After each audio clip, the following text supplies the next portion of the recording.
CNBC's Jane Wells live in Los Angeles with how the 360's problems are heating up, literally. This all came together in this horrific perfect storm. Some faulty Xbox 360s are literally melting down while running certain games. It was a slow rolling thing, like really understanding how big the problem was. It started to really be concerning, and the numbers started to grow. I had a sick feeling in my stomach. Microsoft hasn't specified the cause, but users say the console's cooling system just can't take the heat of a lot of play. We were just having failure after failure. The problem was huge. Mine just crashed this holiday season. Get one bag, turn it on, didn't even work. No! Again! People spent a lot of money on a console, and we're getting 2 and 3 of them back. Whether they were friends, whether they were family, whether they were people on the street, it didn't matter. It was all over the place. I was mad as f. Then it became the media saying, this is a piece of hardware that has been rushed to market, and as a result, we're seeing unprecedented failure rates. It's broken. Everything that I've worked for the last couple of years is trashed. There's a new contender in the video game wars. Xbox is going to be the future. Truly the future of video games. Xbox. Taking over the living room. Limitless, connected digital entertainment. You guys never understood. The company is going to face fierce competition. Sniper! It's a ticking time bomb. Makes me very nervous to actually play this for you. Xbox getting a major overhaul. A bold vision for the future of gaming.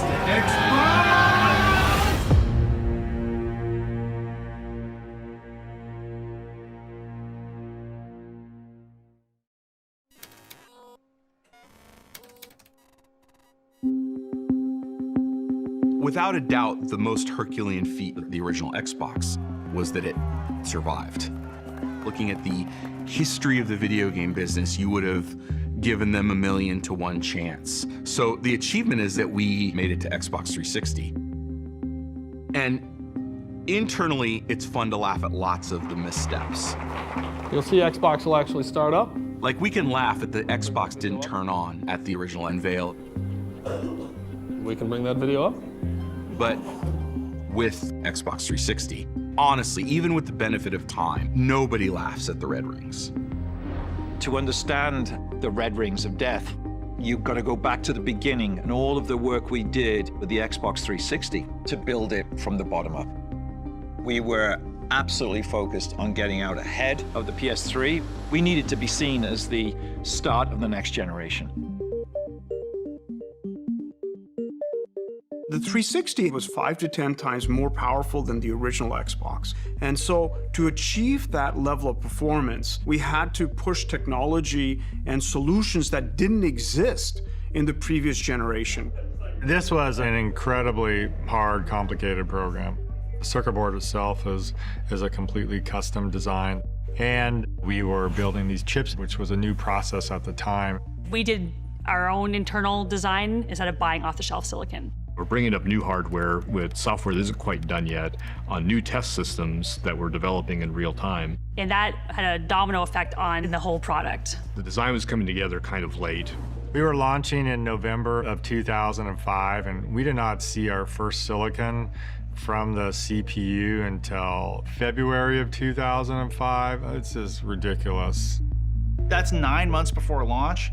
That is an absurdly short time frame. The normal time frame would probably be like 2 years. And so we're faced with finishing the design and wrapping our production lines at the same time. We wanted to launch it worldwide so everybody had it at the same time. But that's a big challenge because you also need to have enough units to restock in retail so that the countries you do launch in aren't out of inventory. We need to get our yields up, and so we're cranking up production. At the highest manufacturing output, I remember hearing numbers like a console would come off the line every 4 seconds. But as we're ramping production, we start to see reports of these issues that were coming up. Lots of inconsistencies. Consoles would fail at test stations. If you build 100 of these things, only 50 or 60 of them would work, which is really, really bad. Like a real robust yield rate would have been 90, 95. This was the fog of war that we had to see through, and that was, is there something wrong with the design of the product, or are we testing it incorrectly? Because we were trying to ship in high volume, there wasn't much time to think about it because there was so much to be done. One way of dealing with the failed consoles was to put them into these nice boxes and stack them so that you would get back to them at some future point in time. In a way, we were kicking the can down the road a little bit. We are developing what we call a bone pile. At the height, we created a bone pile that was over 600,000 units deep. And so it's just like the Lucille Ball episode where the chocolates are coming off the conveyor belt, and they're coming off so fast that they can't do anything with them. That's exactly what was going on. The thing about building consoles is Christmas doesn't change. So your schedule is paramount, and there's just so much pressure to get it done by November.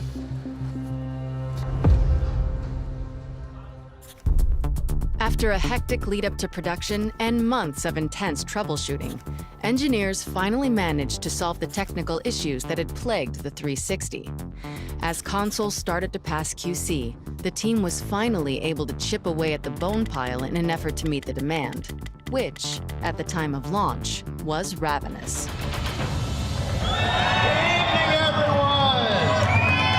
So here is ready for Xbox 360. I'm outside the Best Buy in Midtown. It's raining here in New York, but these gamers don't care. They've been out here in the rain since early this morning, and they're not leaving until they get an Xbox 360. When the Xbox 360 launched, there was a palpable excitement for this console. The Xbox 360 finally got out of your dreams and into your car.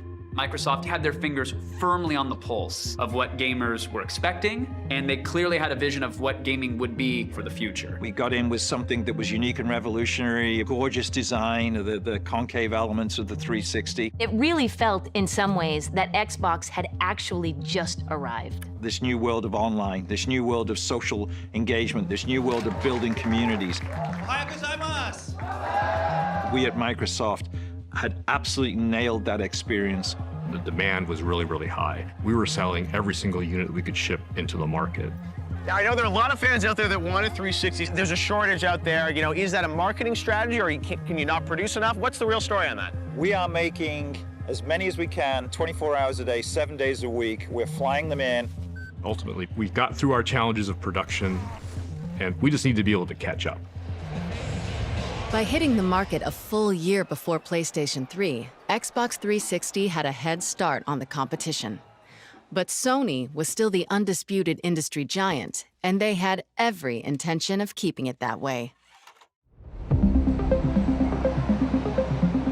It was the year after we shipped, when PS3 was coming out. We were paranoid. Sony had such credibility that they had cultivated from the PlayStation 1 to the PlayStation 2. So they were riding on this tidal wave of success and goodwill from gamers. Coming off the PlayStation 2, Sony had done everything right, the most successful platform in game industry history, and really just needed to stay to the playbook.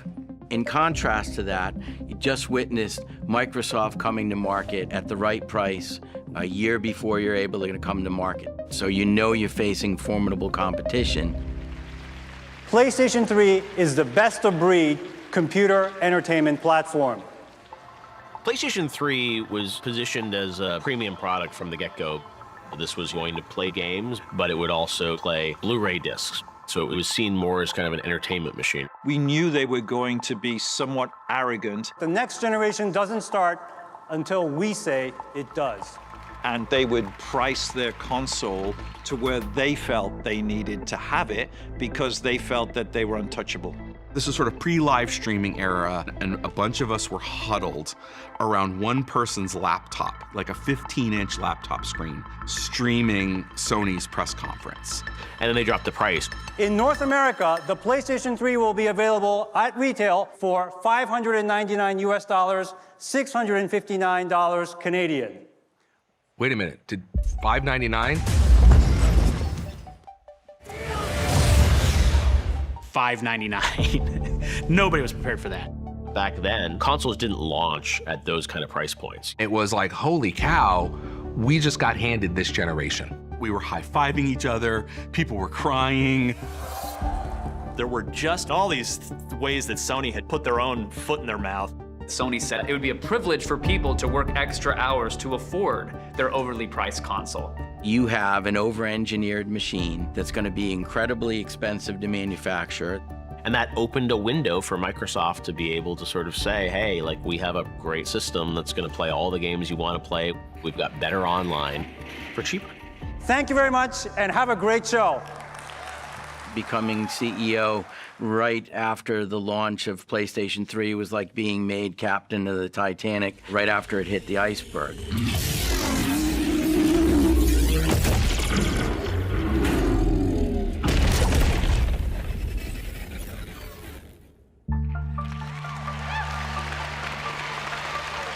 After Sony's announcement, we could not wait to get on stage the next day. Couldn't be more excited to be here because we're delivering the next generation of gaming right here and right now, with titles that are nothing short of spectacular. We had a lot of PlayStation fans and even Nintendo fans who were coming to Xbox because we had the best games, we had the best system, we had the best online network. We led in every aspect. With the help of our incredible partners, we're delivering on that vision with Xbox 360, with a high-definition gaming experience more powerful than anything else in the industry. Yeah, we were riding high, we were celebrating. I'd say the morale was extremely high. And we had so much pride in this product. Everything was great. And then the storm hit. You bought two? Before launch, engineers had worked around the clock to fix 360's early technical issues. But by June 2006, there were reports of an entirely new, never-before-seen problem. Distress calls flooded into Redmond. Something had gone terribly wrong. It was in the forums, and I started to notice that something wasn't right. There was a lot of chatter about console failures. Dude, what? Your Xbox? You might want to take a look at it? Over time, we kept hearing more and more about it. We'd go to a launch event for a game, or we'd go to meet with games journalists. Then they would all start talking to us about it. Like, before we can talk about new features, we want to know, is this fixed? But we had no sense of how big of an issue it was. We didn't even know how to deal with it. And then we saw more reports of it. Microsoft have been in the news with their latest computer system, but it seems the last big product they launched can have some problems. That's the first time I've seen this. There it is. Mother.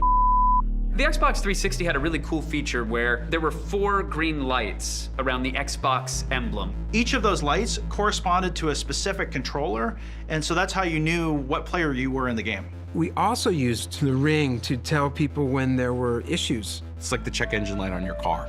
And this is what we called a core digital error. And this was an indicator of the system detected a major issue. The error state was just that there was no communication. So the machine was just basically telling you, I can't do anything. This would show up as 3 segments in the ring being lit red, which would come to be known as the red ring of death. It's the red ring of death. Red ring of death. I got red ringed. Everybody got red ringed. What the Are you kidding me? When that motherfucking red thing come up and then the whole game freeze and be like, man, what the is going on? We can't play. What's going on? Yo doing that too? It was, oh my God. It was terrible. No! Red ring of death! Again! We have no Xbox. I'm calling support. You wait on hold for a while. They let you know they really appreciate your call. You wait on hold a little bit longer, and then they go, okay, we're gonna get you a replacement unit. It doesn't show up for a week. All the enthusiasm's gone, and then here's the new console, and it was just like, wow. This is the 4th Xbox. Microsoft. Effectively, the failure rate was near 100%. It just became an epidemic. It was a red ring of death. Consoles hotter than a dragon's breath. It was a red ring of death. No freaking way! And I'm so pissed off. Grab the phone, dial tone, call it Microsoft. Now they'll see the dark side of me. I'm on hold. It was a red ring of death. The glitches that went down with Xbox 360, I was mad as I'm like, get this fixed or I'm leaving. I'm joining the enemy. And as simple as that.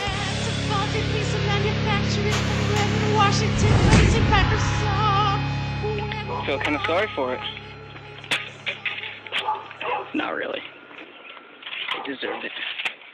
It's a big deal because it's just sort of the passion that gamers have for their hobby. Like, you don't want to be away from your console any longer than you need to be. We felt the customer's pain. I had 3 boxes replaced, personally at my house. And it does make you think, okay, I work here. And this experience is not a pleasant experience, and sending your Xbox back. Microsoft's gonna ship you a cardboard coffin, and that's what gamers were calling them online. Did your cardboard coffin arrive? I finally got my coffin, but hopefully I'll get him back. And you'd put your 360 in it and ship it on back to Microsoft. I remember going out to the curb and meeting the UPS guy and looking in the back of the UPS truck and seeing wall to wall, Xbox returns. The fact that it was happening to more and more people, and Microsoft was shipping a lot of hardware. That just combined to this feeling that, hey, are you guys really taking this seriously? They're continuing to sell defective hardware. So a consumer could walk into the store today, buy a 360, take it home, and it's a ticking time bomb.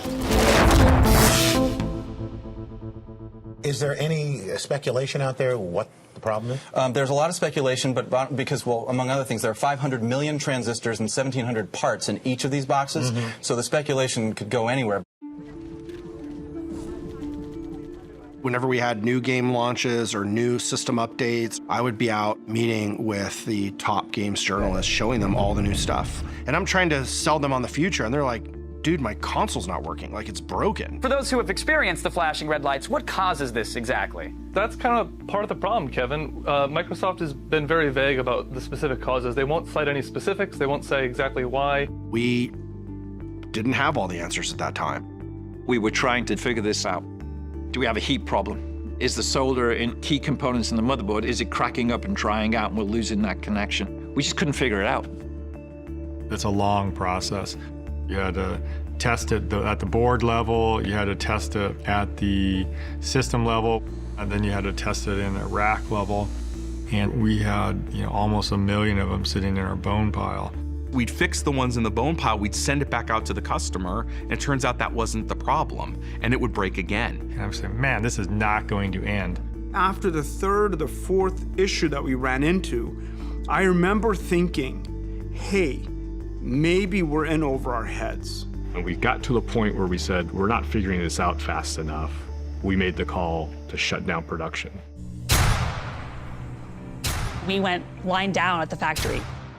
We wanted to figure out how to solve it before we built any more units to go to customers. It stretched every bit of our imaginations to try to figure out exactly what was going on and how to fix the problem. This went on for months. These were the darkest days of my career.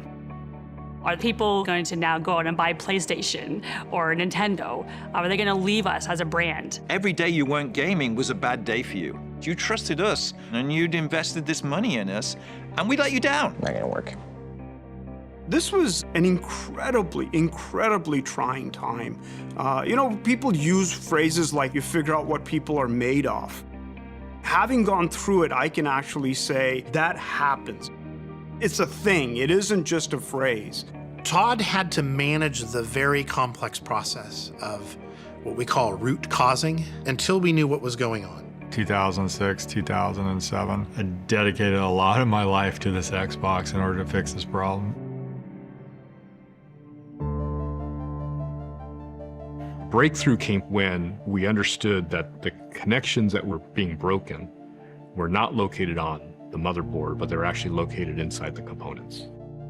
The problem was a connection was breaking. The reason it was breaking was thermal, but it wasn't because of the peak temperature. It was because when the unit would get hot and then cold, hot and then cold, every time it did that, it would stress the connection. All these people love playing video games, and so they would turn this thing on and off, and when it would turn on and off, you get all sorts of stresses. And just like when you bend something too many times till it finally breaks, that's what was happening. Once we figured it out, how in the heck are we going to fix this? Peter Moore and the executive team faced a big decision about trying to fix this with all these boxes that were out there in the wild. This was something that could tarnish the brand. They needed to do not just something, they needed to do the right thing. If we're going to save this brand, we need first-class consumer service reaction to this. The credibility of the whole platform really, I think, hung in the balance. There's only one way to do this, and that is you have to fix every console for every customer at no cost, no questions asked. I think we're off to a good start. I remember sitting on a whiteboard writing out some simple math on repair rates times $1 times a customer times an amount equals a number. And that number became pretty big. And I remember feeling in my stomach this is gonna be a bigger issue than I thought. By the time we looked at the cost of repairs, the lost sales that we factored in, we had a $1.15 billion problem. Peter had to go to Steve Ballmer and basically say, hey, bad news, I need $1 billion to go fix this issue. I'm expecting to be ripped to shreds. Come on! It is a make or break situation for Xbox. If Steve Ballmer does not give Peter Moore the money to go fix it, Xbox is dead. Like, there's probably no question about it. To the credit of Steve, and I can still see him looking at me right now, he said, do it. Just do it. We'll figure it all out. We'll take the hit. Microsoft will spend at least $1 billion to repair serious hardware failures with its Xbox 360 video game console. Over 200 million of this was simply one-way overnight shipping around the world. Kudos to Microsoft for stepping up and putting their money where the red ring of death was. It was one of the times when I've been proudest to be part of Microsoft because we made a mistake, we owned it, and we did the right thing for consumers. Without that money spent, without them taking the problem head on, there's probably no Xbox right now. We bet on our fans and our brand and took the hit. Take that hit once, do it right, don't ever regret it.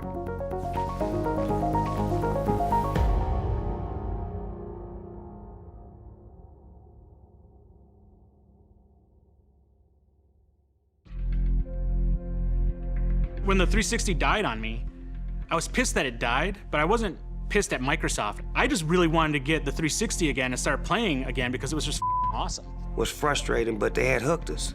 So when you hook somebody, you know they're not gonna leave. They're gonna work with you through difficult times. That was a good sign that people love the thing that you're building. But even $1 billion mea culpa may not have been enough had it not been for two X factors: a library of celebrated game titles and support from game developers who loved how easy it was to program for Xbox 360 and saw in it the potential to take gaming to places previously unexplored.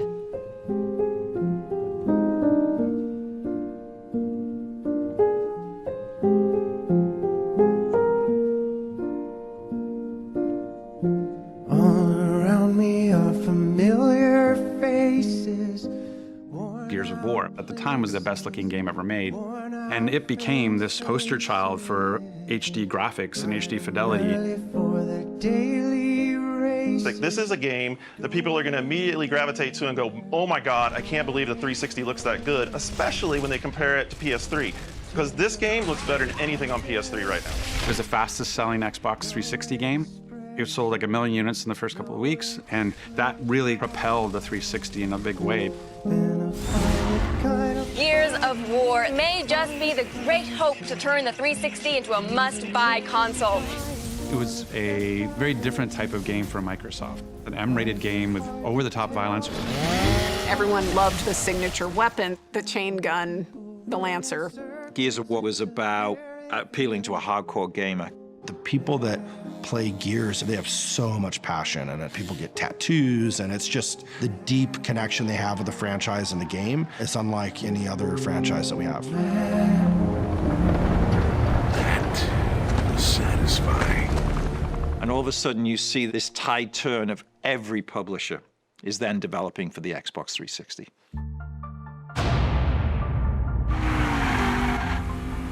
We have secured a lot of big games for Xbox 360. We published titles like Mass Effect, We had Splinter Cell from Ubisoft, of course. We really had this incredible portfolio of games. We were the shooter box. Call of Duty was a franchise we had bet on early. It was a PC franchise, and we really established Call of Duty on the console in a big way. Cameo and this gorgeous, colorful game. It was about frame rate, it was about smooth visuals. Forza was built as a direct competitor to Gran Turismo. We're going to go off and we're going to build a great, epic, big racing simulator game. You had cars that had amazing reflections of the sky. They had reflections of other things. You had particle effects. You had a lot of things that just made it look much more real than any other game. To this day, my son can recognize cars by the engine sounds because he played so much Forza. If you look at Xbox 360, that was a moment where we got it exactly right. It was just an incredible run that I don't know that has ever been topped in the history of gaming. And then, you know, at the center of it all was Halo 3. It had been 3 years since Halo 2 smashed industry records, and Halo fans were clamoring for the next chapter of the epic space saga. I think that we were really surprised by the success, the huge success of Halo 2. And so as we were leading up to the Halo 3 campaign, I think we did kind of look at it all up from our marketing team as more of a Hollywood moment. With Halo 3, we wanted to get out in front and make people aware that video games are not something that are just for the boys. Video games have come of age. An exciting day for video game fans and for Microsoft. Master Chief is back in the most anticipated video game ever, Halo 3. Thousands lined up to get the final installment of the trilogy when it went on sale at midnight. I got here 6 p.m. yesterday. Been waiting here ever since. Halo 3, what a massive launch event that was for us. They have 1 million pre-orders, which is pretty much unprecedented. Halo is projected to sell 4 million copies its first 60 days. More than twice as many as the 9 runners-up combined. It's only the biggest game ever. We were no longer some tech company trying to be in video games. We were launching one of the biggest entertainment properties of all time. Halo 3 embodies our vision for the future of entertainment. The franchise spawning everything from clothing to action figures and rumors of a Halo movie. Halo 3 really started to make gaming the mainstream cultural phenomenon. Its first day sales could outdo not only the final Harry Potter book, but the debut of Spider-Man 3. When everything was tallied, we had generated over $170 million in revenue in the first 24 hours, setting a new record for the biggest day in entertainment history. It was just an amazing moment. It was one thing after another. We had games, we had Time Magazine. Everything started clicking and it felt like something's happening. We delivered the right content, the right hardware, the right games, at the right price, and we were showing massive momentum. The ship had sailed and sailed magnificently and kept sailing full steam ahead. Only a week ago, Peter Moore took the stage in Santa Monica, California for Microsoft's E3 press event. A mere 7 days later, the man in charge of the 360 and the Games for Windows division has decided to move on to EA Sports. I left Xbox because I felt like I had done what I needed to do. Ironically, he'll be replaced by Don Matrick, the former president of EA, but one has to wonder, with the face of the Xbox gone, how will this affect the 360's standing in the console wars? Don Matrick was a really accomplished game developer. As a kid, he wrote these amazing games, and he was just super smart. Don's really an innovator. He's a business leader. He's really into the tech. He really wanted the Xbox to be a product that could reach a broader and broader market. When I joined Microsoft, Steve Ballmer said Xbox needs to have more than a true product lifecycle. And to do that, we need to place bets, we need to move into new categories, we need to innovate and create new hit products, both in gaming and in entertainment.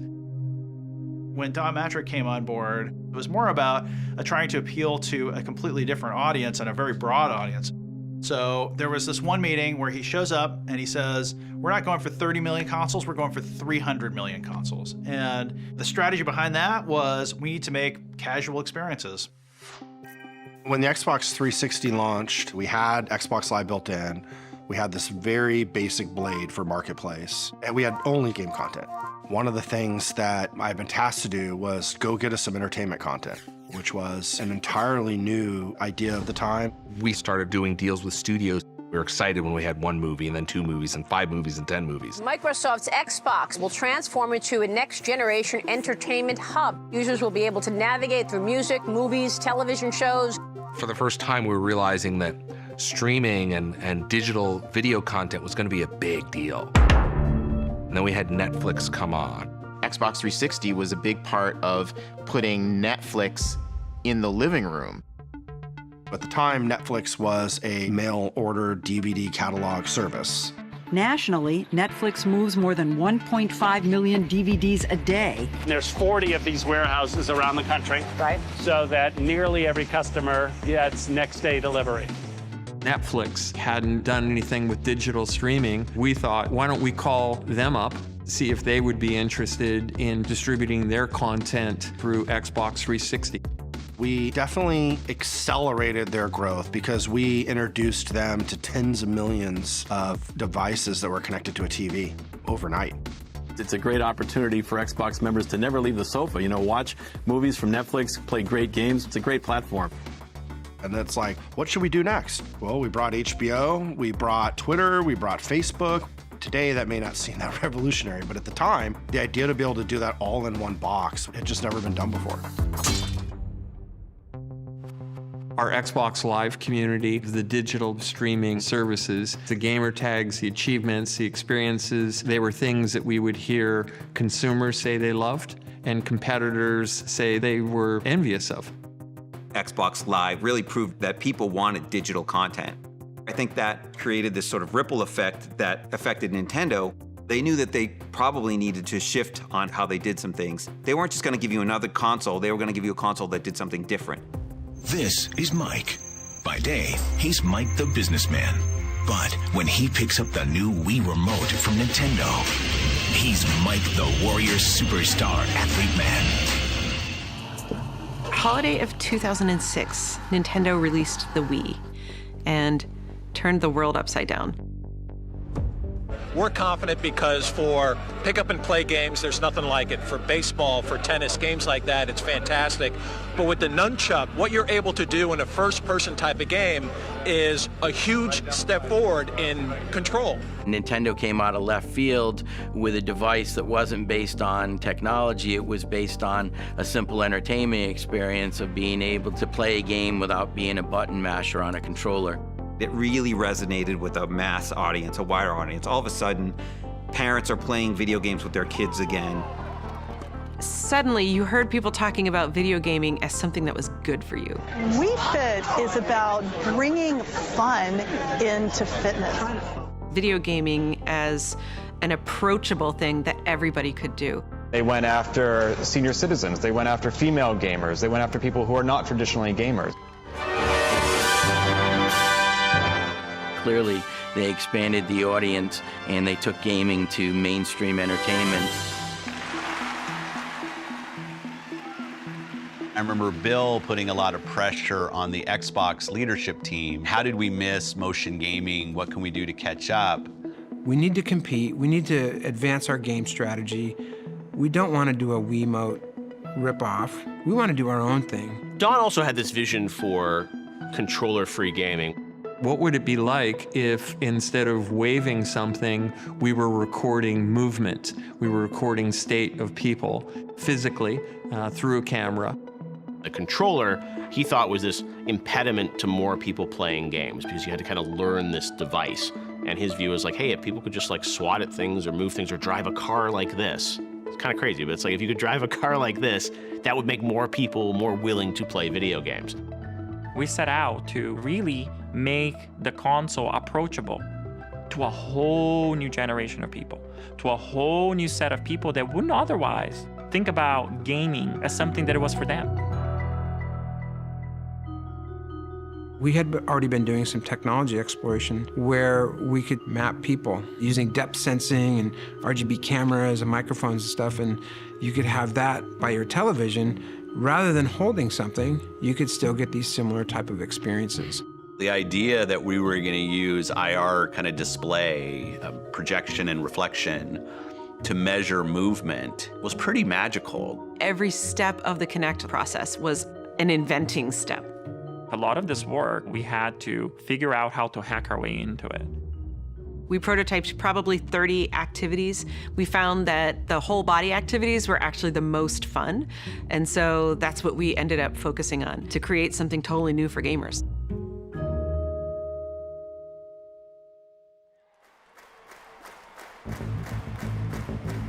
We launched Kinect, and it was a game changer. I don't think anybody saw it coming. It was something completely new and unexpected. So you can see if we wave our hands, it's tracking your full body. That's and now crazy. we're playing. Okay. So if you lean left and right, jump, jump, jump. In your opinion, John, how does this compare to the Wii and the Wii Fit? Oh, completely blows it away. And this extends far past just gaming. It's crazy. It's Minority Report status. That's how I see it. When I saw the Kinect, I thought, oh, finally.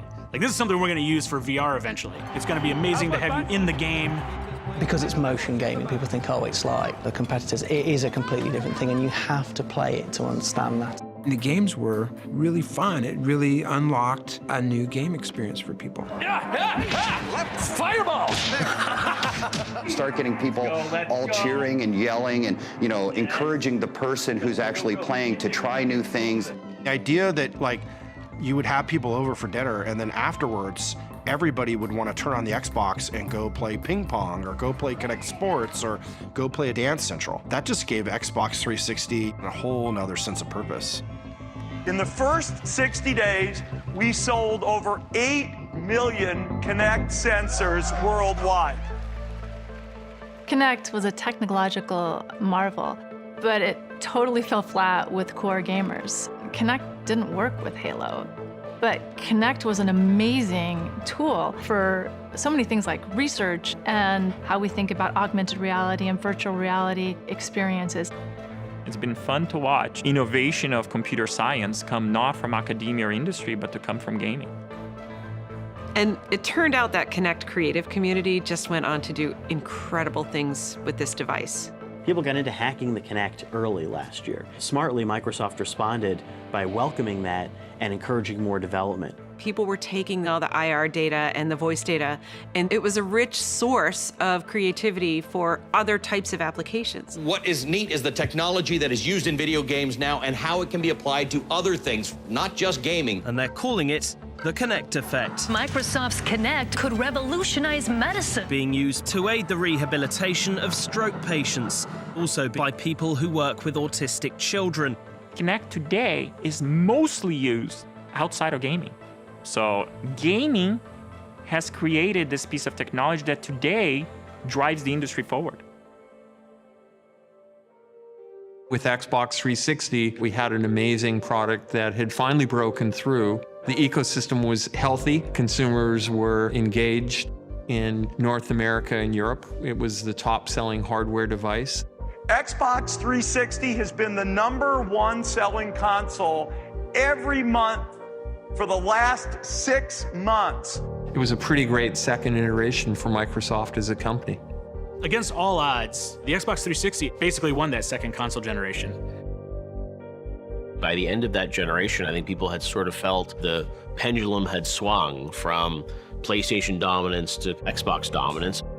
There were more players than ever playing Xbox. The brand really was in a terrific place. And there was no chance. There's nothing Microsoft could do that could possibly torpedo the success they had with the Xbox 360. We're about to change entertainment forever. Again. Because we're going to take all that we learned in more than 30 years of innovation and use it to change television, TV, TV, TV, TV, TV, TV, TV, TV, TV, TV, television, television, television. Watch TV. Team Xbox is on a new mission. This is it, Xbox One.